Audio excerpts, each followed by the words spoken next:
Hello, I'm Captain Dave Cook, and as the founder and CEO of AirChicago, I'm frequently asked the question, is it just as safe to get on a business jet as it is to get on an airliner?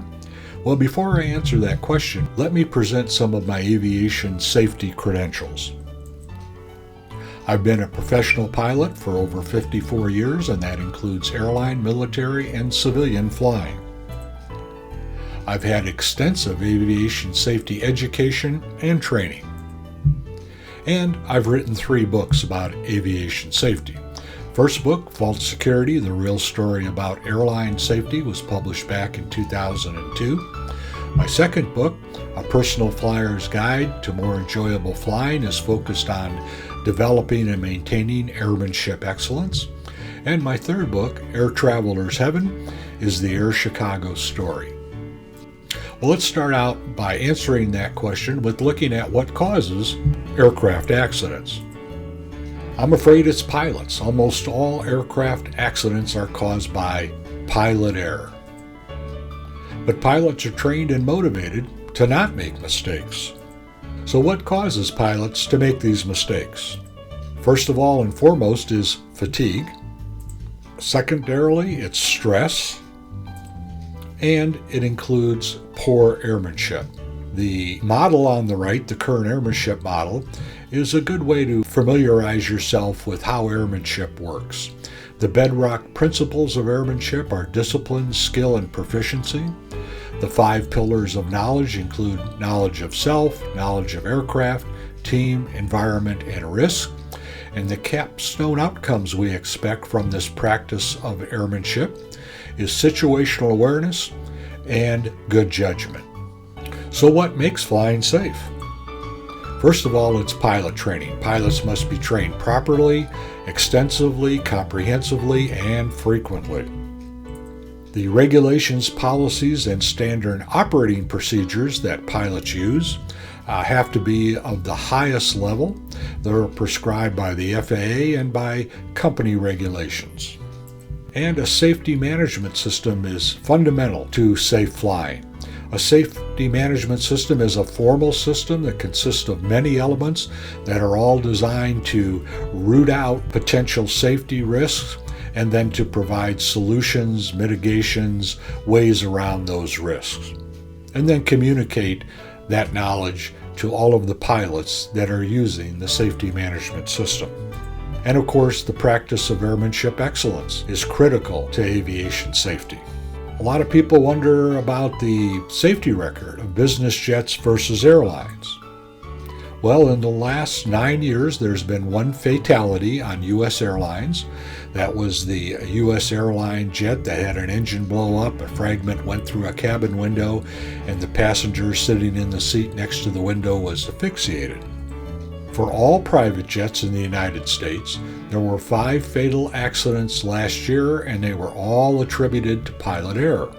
However, business jets flown by professional pilots had no fatal accidents last year. So you can see the big difference here. A lot of jets, private jets, are flown by private pilots who are not extensively and comprehensively trained and checked and who do not practice the pursuit of airmanship excellence. The business jet operators in general use all of the techniques and processes and procedures that are available to us today to maintain a safe operation. And SC Aviation, which is the primary charter operator for AirChicago, has had no accidents in over 70 years of flight operations. So that points out that private jets are safer actually than airlines if they're operated properly. Now, we talked about fatigue as being a major factor in aviation safety. So let's talk a little bit about how AirChicago approaches mitigating that risk. Airline pilots fly about 100 hours a month. Now, when I started flying for United Airlines way back in 1968, we flew about 40 hours a month. And as I recall, I really wasn't fatigued very often or at all when I was flying those trips for United. However, today, airline deregulation took effect in the 1980s. Airline pilots are flying about 100 hours a month. They're also road warriors. They're spending 5 or more nights on the road every week. That makes it difficult to sleep. They're not on their same sleep times. They're in noisy motel rooms. You know, as a traveler, it's sometimes very difficult to sleep in a motel room. As a consequence, every airline pilot in the U.S., unless they just got off a 30-day vacation, is suffering from chronic fatigue. And when they get a poor night of sleep in one of those motel rooms, they can be suffering from acute fatigue. AirChicago pilots fly a maximum of 50 hours per month. There was a U.S. Air Force study done a few years ago on their transport pilots, and that study came to the conclusion that around 40 to 50 hours a month of actual flight time for pilots, transport pilots, is the sweet spot. Any more than that, the pilots start getting fatigued and complacent, making mistakes. Any less than that, and they start losing their proficiency and skills. AirChicago pilots flying in that sweet spot of around 50 hours a month are right where they should be. AirChicago pilots are home every night, so they're not fighting the uneven sleep cycles and the trying to sleep in motel rooms. They get regular sleep, so therefore when they report for work, they're not fatigued. Stress, as I mentioned, is also a big factor in pilots making mistakes. Airline pilots are under a lot of job pressures and uncertainties. The industry is in flux. It always has been, probably always will be. Pilots are worried about downsizing. Airline management and airline pilot groups don't have the best of relationships. Management's always pressing for pay cuts and increased work. So there are a lot of pressures there that wear on pilots while they're working. Also, their home life, since they're away so much and they're fatigued all the time, can cause a lot of stress in their life, and all of that can result in depression. In fact, there have been studies done that have proven that many airline pilots are self-medicating with alcohol because of depression. And there have been several instances in the last few years of airline pilot suicide due to stress. AirChicago pilots have a secure job, they're home every night, and they're monitored for depression. I mentioned the regulations and policies under which pilots operate are very important.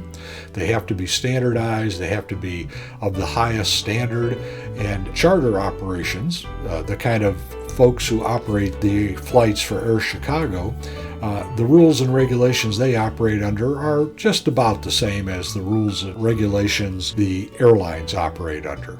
Very little difference. Also, AirChicago requires all the charter operators who fly flights for us to have a robust safety management system, and we require the pilots for those charter operators who are flying our flights to have an airmanship development plan. Airline pilots are not required to have one, but we require that for AirChicago pilots, and in fact, we help them to develop and use their airmanship development plan. So bottom line, AirChicago's commitment to safety is to provide the highest practicable level of aviation safety for our card members and their guests.